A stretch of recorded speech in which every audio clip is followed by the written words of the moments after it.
Okay, begin with the coins. Begin with coins. What's that? Show to them. This is 5 centavos. Yeah.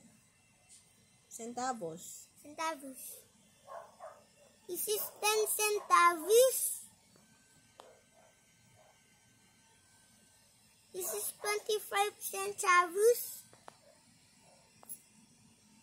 This is 1 peso. This is 5 pesos. This is 10 pesos. Next. And 20 pesos. Next, money bills. Money bills. What's that? This is 20 money bill. 20 peso bill. This is 20 peso bill. Next, 20 peso bill. This is 50 peso bill. Next.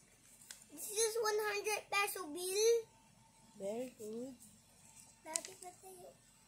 What's that? This is 200 peso bill.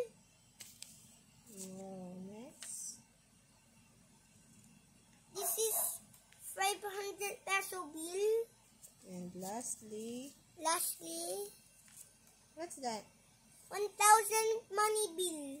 1,000 1,000 pesos. peso bill.